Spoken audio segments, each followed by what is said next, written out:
Crimea was like a fortress immune to any attack. Russia had turned these territories into a bulwark with S-400s, Panzer, and Tor networks. Ну, значит, явно два удара было. Что вон там горит, что вот тут дымится. Russia's strategic air shield is now in ruins. The massive defense line stretching from Saratov to Crimea has collapsed. Now this violent tremor, which has been intensifying for days and reached its peak on February 21st, is advancing unstoppably directly towards the Kerch Bridge. The starting point of the events was a military facility deep within Russia. Considered the heart of strategic deterrence, this massive facility located hundreds of kilometers inside the Ukrainian border had long been considered untouchable. Footage shared on social media clearly shows people overcome with horror and panic.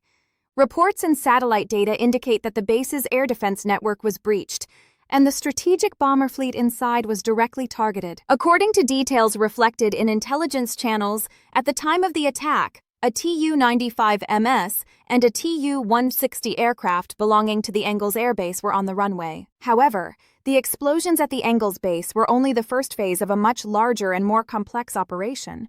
While these shockwaves were being felt in the north, the Crimean Peninsula on the southern front became the center of a systematic destruction operation. Russian military assets in the occupied territories formed a critical network to secure control over the Black Sea. However, Ukrainian forces began to unravel this network stitch by stitch. On the night of February 21st, Ukrainian forces systematically targeted Russian aircraft, border patrol ships, and artillery units in Crimea. Near the city of Inkerman, two Project 22460 Okhotnik-class border patrol ships, Russia's eyes at sea, were successfully hit. Drone camera footage released by the Ukrainian General Staff recorded these critical aircraft and patrol ships being clearly hit in open databases. Okhotnik-class vessels are not simple patrol boats. With their advanced sensors and radar systems, they serve as an early warning shield against unmanned surface vehicles, USVs, that may approach from the sea. In addition to border patrol duties, they act as the eyes and ears of the fleet. The loss of these ships is a major blow that blinds the Russian Navy's situational awareness at sea. In the air, the situation paints an even bleaker picture for the Navy.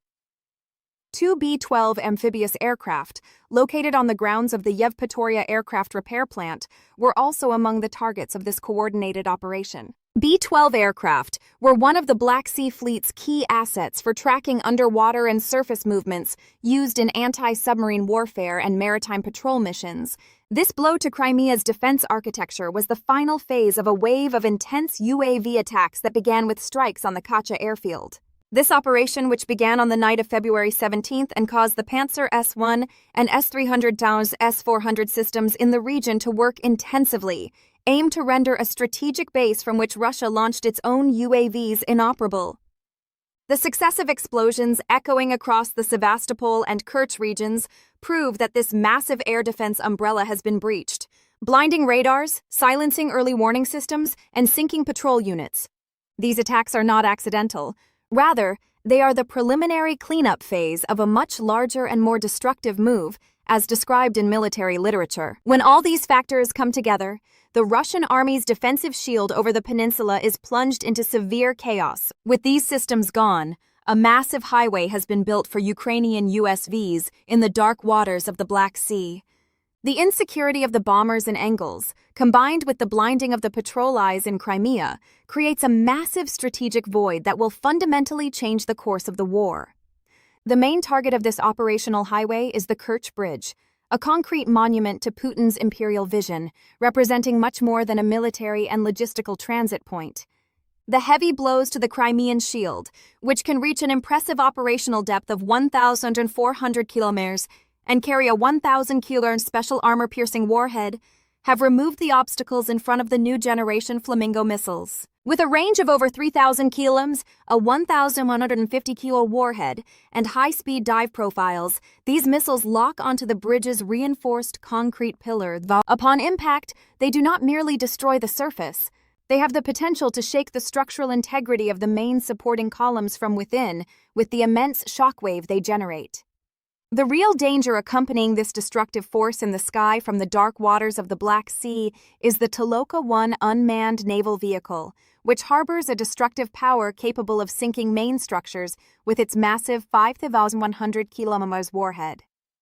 According to the main scenario considered by military strategists, in a multi-layered and systematic wave of attacks synchronizing airborne armor-piercing Flamingo missiles and high-tonnage Toloka drones from underwater, the Kerch Bridge, despite being one of the world's most heavily guarded structures, ceases to be an impregnable fortress and faces a high probability of being brought to a strangulation state.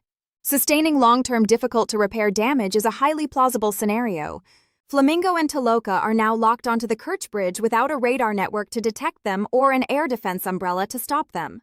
The Kerch Bridge is not just a 19-kilometer pile of concrete and steel. Without this bridge, Crimea is geographically just an ordinary island. However, the bridge's dual structure serving as both a road and rail link makes it indispensable for the Russian army. Tanks, armored vehicles, artillery systems, ammunition, fuel, and food. More than 80% of everything that fuels the war machine in Crimea is transported via this railway line. The permanent destruction of this bridge would mean the suffocation of all Russian military presence in Crimea. Against a massive and reinforced target like the Kerch Bridge, these missiles can be programmed to target the bridge's weakest points, the concrete support columns or suspension cables. On October 8, 2022, a truck explosion partially collapsed the road. The images remained etched in memory for a long time. Moscow repaired the bridge, quickly reopened it to traffic, and tried to keep the narrative of invulnerability alive. Then, on July 17, 2023, sea drones struck, opening new cracks in the bridge's roadway. In June 2025, the first successful underwater attack on the bridge was carried out. Ukraine carried out these attacks using weapons from its arsenal. When Kerch is out of commission, Crimea's main supply line is forced to rely on the land corridor coming from the north. This line is a long and weak artery that passes through Melitopol, Tokmak, and connects to the Mariupol coastal strip. This artery has been gradually pressured by Ukraine since 2023 and has become even more fragile with increased deep strikes in 2024 to 2025. The bridge's silence means trains and tankers are confined to another strait. When that strait enters the range of systems such as Flamingo, HIMARS, or GMLRS, the peninsula described as a fortress instantly turns into a supply island, and supply islands are isolated both at sea and on land. Moscow knows this. Moreover, Russia is struggling not only to find a transport route, but also the vehicles and fuel to carry it. Between 2024 and 2025, Ukraine's attacks on refineries and storage facilities triggered a gasoline and diesel crisis in the domestic market. This energy shortage affected not only civilian life, but also military shipments. Ukraine's long-range attacks have disabled refinery valves, pipeline crossing points, and storage areas with precision strikes. This has critically reduced the mobility of the motorized units Russia uses in its mobilization.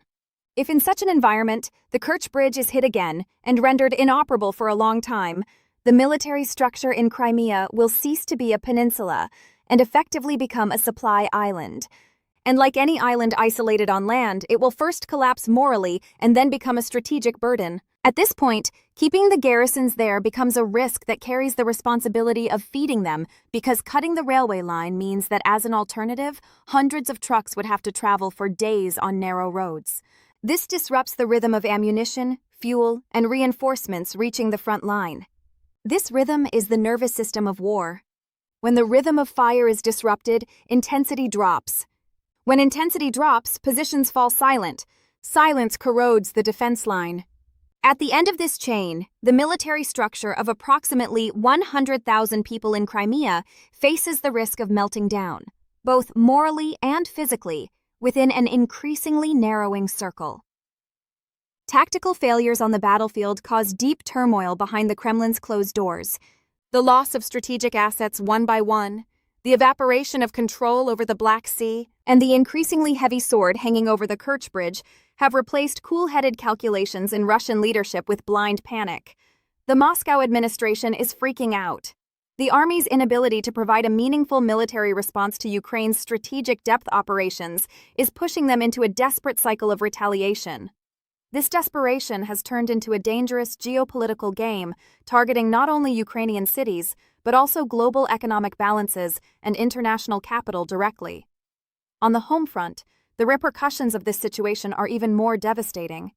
Russian elites and oligarchs are watching as the massive army melts away against Ukraine's high-tech drones, air defense systems go blind, and vital arteries like the Kerch Bridge become open targets. Seeing that the Kremlin has lost all rationality to the extent of bombing chocolate factories to cover up its military weaknesses, trust among these power centers is rapidly eroding. The deepening systemic crisis, the destruction of the army's prestige, and the contraction brought about by economic sanctions are fueling conflicts between factions within the regime. Now there is not only a military impasse on the front lines, but also an uncontrollable atmosphere of panic spreading throughout all levels of the state. The collapse of the defensive shield in Crimea opens the way for the planning of new escape routes among the elites and the internal decay of the system. And so Russia's strategic depth is now nothing more than a myth. The burning bomber aircraft at the Engels base and the patrol ships sinking off the Crimean coast are the final nails in the coffin of Moscow's hegemony in the Black Sea. The shields have fallen, the radars have fallen silent, and the road to the Kerch Bridge is wide open for Flamingo missiles with their enormous destructive capacity. The Kremlin's desperate retaliation targeting civilian buildings and American factories not only fails to halt this historic defeat, but only confirms Putin's strategic bankruptcy. The illusion is over. The waters of the Black Sea are now a graveyard for the Russian fleet, and the sky is an inevitable threat to an army hiding in its own castle. The war is leaping into its own depths at a speed the Kremlin cannot control. The shields have fallen, hearts have been struck. Now all roads lead to that final great target, Kerch. And on this path there is no turning back for Russia, only an impending heavy collapse. So what are your thoughts on this matter? Please share your thoughts in the comments. To stay informed about PPR Global Special Analyses, please subscribe to our channel and don't forget to turn on notifications. Thank you for choosing us.